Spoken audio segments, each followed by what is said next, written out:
Hi friends, welcome to our channel. நீங்கள் நம்ம சேனலில் ரொம்பவே சூப்பரான ஈவினிங் ஸ்நாக்ஸ் ரோல் பப்ஸ் எப்படி செய்யலாம்னு பார்க்கலாம். அதுக்கு முன்னாடி நம்மளோட சேனலில் ஃபஸ்ட் டைம் பார்க்குறவங்க கீழே உள்ள சப்ஸ்கிரைப் பட்டனை கிளிக் பண்ணிக்கோங்க. பக்கத்தில் உள்ள பெல் ஐக்கானே கிளிக் பண்ணிக்கோங்க. வாங்க வீடியோக்குள்ளே போகலாம். ஃபஸ்ட்டு ஒரு பாத்திரத்தில் நம்ம எண்ணெய் சேர்த்துக்கலாம். எண்ணெய் நல்லா சூடாகட்டும்.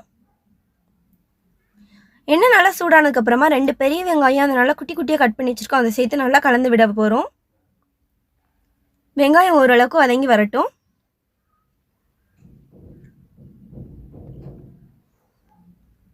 வெங்காயம் ஓரளவுக்கு வதங்கி வந்துருச்சு. ஒரு கேரட் அதையும் குட்டி குட்டியாக கட் பண்ணி வச்சுருக்கோம். அதையும் இதில் சேர்த்துக்கலாம்.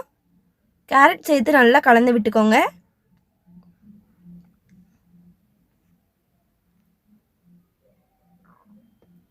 நம்ம கேரட் சேர்த்து நல்லா கலந்து விட்டாச்சு.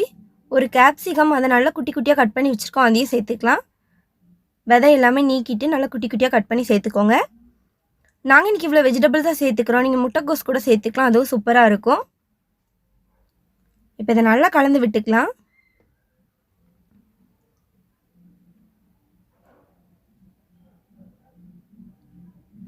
இப்போ இதில் இஞ்சி பூண்டு விழுது சேர்த்து நல்லா கலந்து விட்டுக்கலாம்.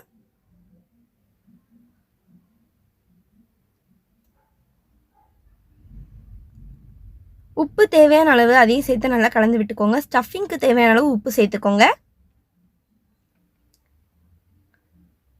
நம்ம நார்மலாக கடையில் பப்ஸ் வாங்கி சாப்பிட்றத விட இந்த மாதிரி ரோல் பப்ஸ் செஞ்சு கொடுத்தோம் அப்படின்னா குழந்தைங்களுக்கு ரொம்பவே பிடிக்கும். நாங்கள் இன்றைக்கி 1/2 ஸ்பூன் அளவுக்கு மட்டன் மசாலா சேர்த்துக்கிறோம். நீங்கள் கரம் மசாலா கூட சேர்த்துக்கலாம். அதுவும் சூப்பராக இருக்கும். 1 ஸ்பூன் அளவுக்கு பெப்பர் தூள் அதையும் சேர்த்துக்கோங்க. இதில் நம்ம காரத்துக்கு வேறு எந்த பொடியுமே ஆட் பண்ண போகிறதில்ல. பெப்பர் தூள் தான் காரத்துக்கு ஆட் பண்ணிக்கிறோம். அவ்வளோதான், நம்மளோட ஸ்டஃபிங் சூப்பராக ரெடி ஆயிடுச்சு. இப்போ இதை வேறு பாத்திரத்துக்கு மாற்றி வைக்கலாம். நாங்கள் ஆல்ரெடி 1 கப் அளவுக்கு கோதுமை மாவை நம்ம சப்பாத்தி மாவு பதத்துக்கு கலந்து எடுத்து வச்சுருக்கோம்.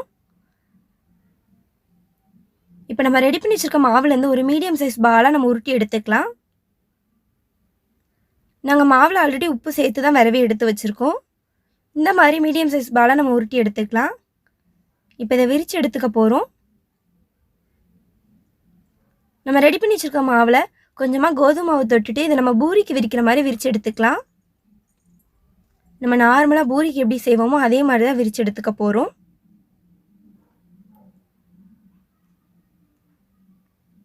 நம்ம இதை விரித்து எடுத்தாச்சு. நம்ம ரெடி பண்ணி வச்சுருக்க ஸ்டஃபிங்கை வந்து மாவுக்கு சென்டராக வச்சுக்கலாம்.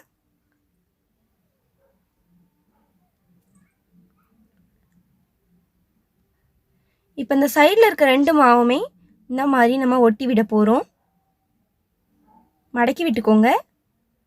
இப்போ இந்த சைடில் இருக்க மாவை எடுத்து இதை நல்லா ரோல் பண்ணி எடுத்துக்கலாம்.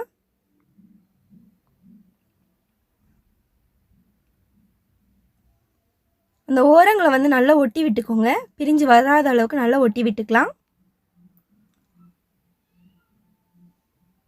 அவ்வளோதான், நம்மளோட பப்ஸ் ரோல் ரெடி ஆயிடுச்சு. இப்போ இதை வேக வச்சு எடுத்துக்கலாம். இதே மாதிரி எல்லா மாவுமே ரெடி பண்ணி எடுத்துக்கோங்க. நம்ம வேக வைக்கிறதுக்கு ஒரு பாத்திரத்தில் தண்ணி சேர்த்துட்டு இதுக்கு மேலே ஒரு ஸ்டாண்டு வச்சுருக்கோம். இப்போ இதுக்கு மேலே ஒரு பிளேட்டில் எண்ணெய் தடவிட்டு அதையும் உள்ளே வச்சிடலாம். இதில் இப்போ நம்ம ரெடி பண்ணி வச்சுருக்க ரோல் பப்ஸை சேர்த்துக்கலாம்.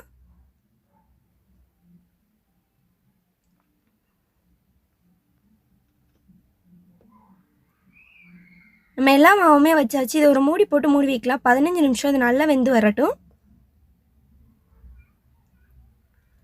15 நிமிஷம் ஆயிடுச்சு. ஓப்பன் பண்ணி பார்க்கலாம். பாருங்கள் ஃப்ரெண்ட்ஸ், நல்லா வெந்து வந்திருக்கு. இதை இப்போ வேறு பாத்திரத்துக்கு மாற்றி எடுத்துக்கலாம்.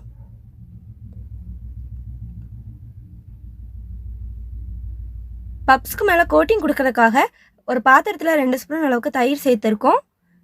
1 ஸ்பூன் அளவுக்கு கடலை மாவை சேர்த்துக்கோங்க. 1 சிட்டிகை மஞ்சள் தூள், 1 ஸ்பூன் சில்லி பவுடர், உப்பு இந்த மசாலாவுக்கு தேவையான அளவு சேர்த்துக்கோங்க. நம்ம ஆல்ரெடி மாவுலேயும் உப்பு சேர்த்துருக்கோம், ஸ்டஃபிங்லும் உப்பு சேர்த்துருக்கோம். அதனால் உப்பு கம்மியாகவே சேர்த்து இதை நல்லா கலந்து விட்டுக்கலாம். இந்த மாதிரி நல்லா கலந்து விட்டுக்கோங்க.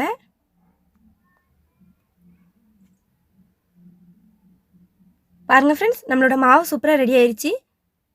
இப்போ இதில் நம்ம ரெடி பண்ணி வச்சுருக்க ரோலை வந்து நல்லா டிப் பண்ணி எடுத்துக்கலாம்.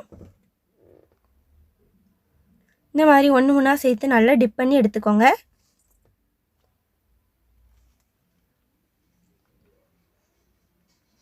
நம்ம எல்லா மாவுமே டிப் பண்ணி எடுத்தாச்சு. இப்போ ஷாலோ ஃப்ரை பண்ணி எடுத்துக்கலாம். ஷாலோ ஃப்ரை பண்ணுறக்கு ஒரு பாத்திரத்தில் எண்ணெய் சேர்த்துக்கோங்க. எண்ணெய் நல்லா சூடாகட்டும்.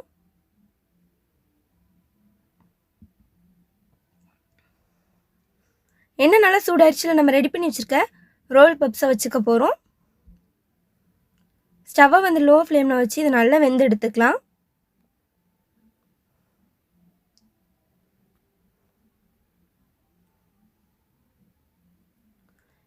இப்போ ஒன் சைட் திருப்பி போடலாம். பாருங்கள் ஃப்ரெண்ட்ஸ், கலர் பார்க்கவே சூப்பராக இருக்குது. இதே மாதிரி அந்த சைடு நல்லா வெந்து வரட்டும். இதை நல்லா திருப்பி விட்டு வேக வச்சு எடுத்துக்கலாம். பாருங்கள் ஃப்ரெண்ட்ஸ், கலர் பார்க்கவே சூப்பராக இருக்குது. எல்லா சைடுமே நல்லா வெந்து வந்திருக்கு. இப்போ இதை எடுத்து வேறு பிளேட்டுக்கு மாற்றி வச்சிடலாம். பாருங்கள் ஃப்ரெண்ட்ஸ், நம்மளோட ரோல் பப்ஸ் எந்த அளவுக்கு சூப்பராக ரெடி ஆயிடுச்சுன்னு. ரொம்ப ஈஸியாக செய்யலாம். டேஸ்ட்டும் சூப்பராக இருக்கும். கண்டிப்பாக நீங்கள் வீட்டில் ட்ரை பண்ணி பாருங்கள். இந்த வீடியோ உங்களுக்கு பிடிச்சிருந்தா தாயம்மாள் சமையலுக்கு சப்ஸ்கிரைப் பண்ணுங்கள், லைக் பண்ணுங்கள், ஷேர் பண்ணுங்கள், கமெண்ட் பண்ணுங்கள். தேங்க்யூ.